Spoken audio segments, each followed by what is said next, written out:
Hey guys, thanks for stopping by and welcome to another edition of Fit and Fire. My name's Mark and this is your recipe of the week.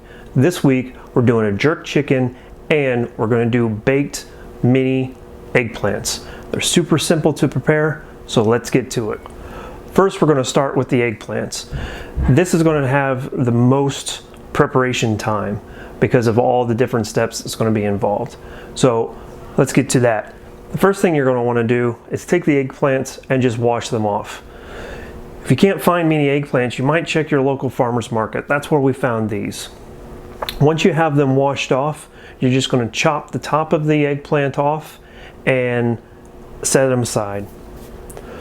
Once you have all the tops of the eggplants cut off, you're going to want to core them. You can do it one of two ways. You can either use a paring knife or you can use like a jalapeno corer. I found for the larger ones the corer works best, and the smaller ones a small paring knife will do just fine. Once you're completing the coring, you're going to take all of the meat that's inside of the core of the eggplant and you're going to set it aside into a dish. We're going to use that later. Complete all of the eggplants and getting them cored out, and we'll move on to our next step. Now, once you have all of the coring complete and your bowl of meat, eggplant meat, is inside of it, then we're going to add the additional ingredients. Those additional ingredients are going to be a tablespoon of oil, half of a shallot, white pepper to taste, sea salt to taste, and then parsley flakes to taste. There's no rhyme or reason to it. Just put in what you think is good and go with it. Now take a medium saucepan and put it on medium heat. Take your bowl of eggplant meat and put it into the saucepan to saute. There's no rhyme or reason to how long you're supposed to saute it, but just get it to where you think it's just about done. Once it's been sauteed, put it back into the bowl and set it aside for later. Now that you have the eggplant meat sauteed and back into your bowl, what you're going to want to do is take half a tablespoon of almond flour. Now if you don't have almond flour or you don't want to use it, then you can use breadcrumbs instead. Since I'm on a paleo diet or something thereof, we don't do bread, so almond flour is what we substitute for bread type material and wheat flour.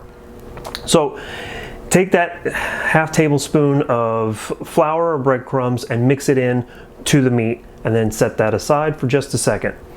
Then what you're going to want to do is take some olive oil and coat the outsides of the eggplants just to get them a nice shine to them. You don't need a lot, just pour a little bit into your hand and you can do 2 or 3 at once. Once you have the eggplants coated in the olive oil, all you're going to want to do then is just take the meat and stuff them back into the eggplants. With all the eggplants now stuffed, just set it to the side and let's get to the jerk chicken. Okay, to prep the jerk chicken, all you're going to need to do is to take your boneless, skinless chicken thighs and rinse them off. We use 2 packages to feed a family of 4 and there's always a few left over, but depending on how many you're trying to feed, you might want to gauge it from there. Now, rinse them off and place them onto a paper towel. Once you have everything laid out onto the paper towel, just dab them off and make sure they're as dry as possible. Then set the oven at 350 degrees and let it preheat. While it's preheating, you can go ahead and start mixing the spices and then sprinkling the spices over the chicken. And here are the spices. First, you're going to need 2 teaspoons of each of the following: sea salt, onion powder, garlic powder, cumin, chili powder, and smoked paprika. Take all of those ingredients, 2 tablespoons of each, put it into a mixing bowl, and then once you have it all put into the mixing bowl, just go ahead and mix that all up. And that's the spice for the jerk chicken. Now with that all mixed up, take your chicken and put it into a glass pan. We use like an 8x10 or 8x12 or whatever it is, and that fits 2 packages of the boneless, skinless chicken thighs. Once the chicken is inside that glass pan, all you'll need to do then is take the spices and sprinkle it over the top. What I do is I use my left hand to sprinkle the spices on the top, and I use my right hand to pat the spices into the chicken. Make sure you do both sides. So once you get one side done and it's as thorough as you want it, flip the chicken over and do the other side. Now that you have the chicken completely coated in the spice, you're going to want to bake it for 25 to 30 minutes. So far, we've found that doing 25 minutes is just perfect. And in this case, what we did was we put the jerk chicken and the eggplants in at the same time and allowed them both to cook for 25 minutes. Once the 25 minutes is up, go ahead and pull the eggplants out, set them to the side, and then switch your oven from bake to broil and broil for 10 minutes. That's what's going to cause that chicken to be blackened, and it's going to come out so perfect. And that's it. That's the recipe for the jerk chicken and the eggplants. I hope you guys like it, and I hope you guys try it soon.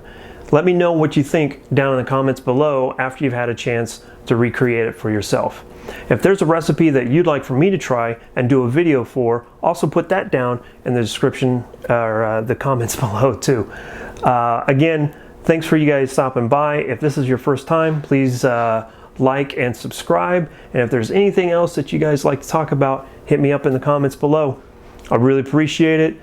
Keep watching out for other videos and keep on dropping those bells and shells. Comes a high five. Later.